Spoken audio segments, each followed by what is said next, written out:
When the humans took over the military, following the infamous Nova War, they moved our command facility off-world, switching the location every half-cycle. Their stated reasoning was to avoid something called the decapitation strike, whatever that meant. At the present time, we were stationed on an asteroid in an unoccupied system.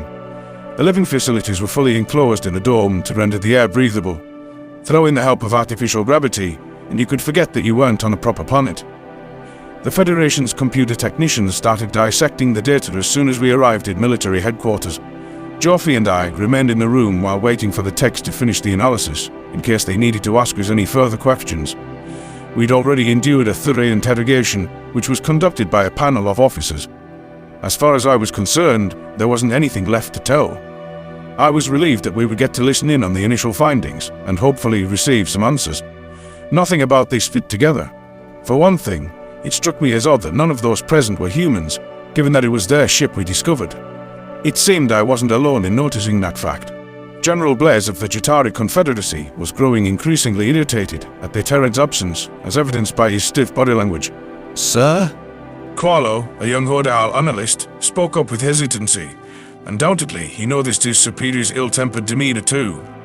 We finished file restoration and created a summary of our findings. I hope you'll be satisfied with our performance.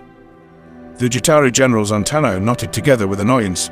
Yes, you've done your job. But tell me, where are the damn humans? I don't know. They said they're sending someone. Qualo replied. General Blaze glowered at the technician. It's been several hours. What could possibly be the delay? I asked the same thing, sir. They said they're sending someone from Earth, and I needed to pull him out of the meeting. Qualo, how many humans are on this fucking base? Approximately 15,000, sir. Why can't they send one of them? Because I believe you're looking for me. A gruffly voice answered from the back of the room. Rumors of my demise have been greatly exaggerated. A chill ran down my spine as I turned toward the newcomer and found myself face to face with a dead man.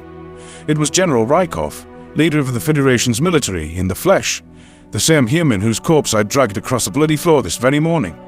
His cheek was unblemished by the scar I'd seen earlier, and his eyes were still intact. A squeal escaped my throat, and acting on impulse, I dove under the table to hide. Sure, my response wasn't exactly the fitting of a soldier, but it wasn't every day we witnessed a resurrection. This couldn't be happening. This had to be a nightmare that I would wake up from, and then I would laugh at its absurdity. Even the cantankerous General Blaze seemed unfounded. You're dead. Honestly, I've gotten about 15 calls asking if I'm alright, and it's getting old. Rykov flopped down on a chair, kicking his feet upon the table. Whoever you found, it wasn't me. I crawled out from my hiding spot, trying to calm myself. There hadn't been a doubt in my mind on the deceased's identity. But maybe I had made a mistake. Trauma could do strange things to people's minds, after all. Are you sure? Qualo asked, voice fraught with terror. The technician displayed an image on the projector, which was taken by Federation investigators. The blood drained from Rykov's face as he locked eyes with his own mangled corpse. It was unmistakably his visage on screen. The human sprang from his seat, shaking his head.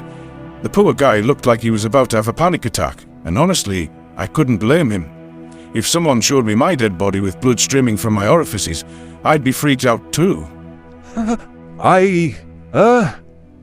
Rykov took a deep breath, running a hand through his silky brown hair. Okay, tell me everything. Qualo hesitated. Well, most of the files were corrupted beyond repair.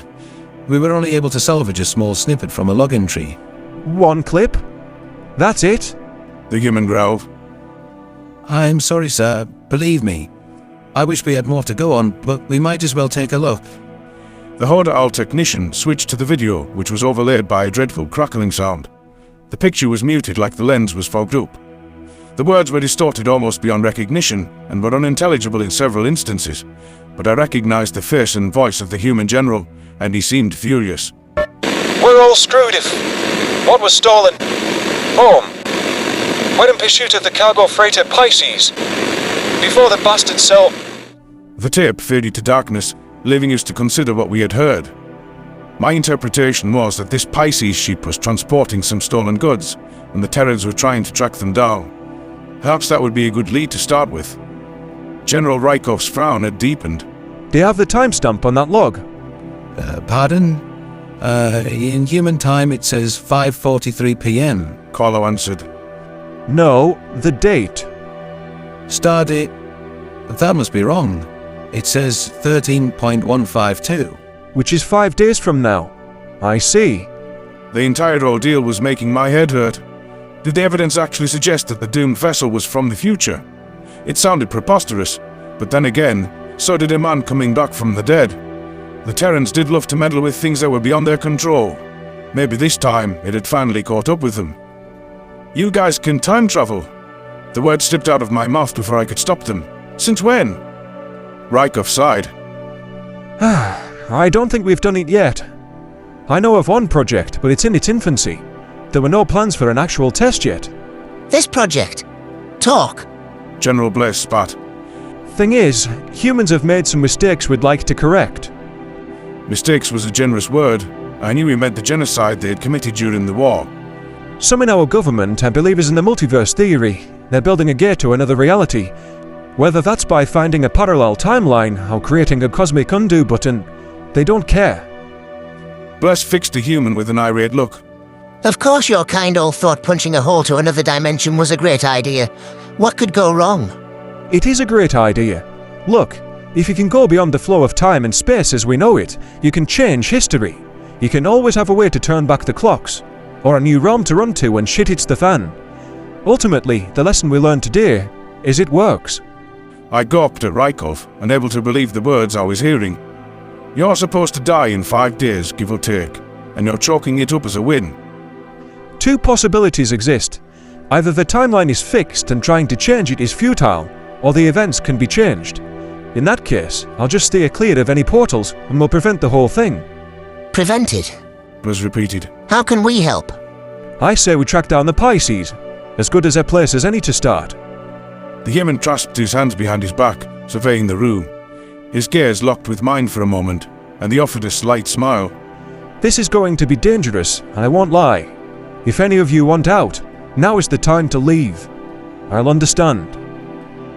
I shot a glance at Jofi, who, like most in the room, had remained silent throughout the proceedings. There was a wordless exchange that passed between us. Her eyes narrowed as she realized I intended to stay. If it was possible to prevent that atrocious disaster, I had to be involved. Putting our awful discovery out of my mind and returning to business as normal seemed impossible. If I didn't take action, the memories would consume my every thought. No creature deserved such a gruesome fate, certainly not for the crime of curiosity. Despite her disapproval, I knew that Jofi would stick with me to the end. We were in this together. None of the individuals present for the briefing budged. General Rykov seemed hardened by the support and gave an appreciative nod.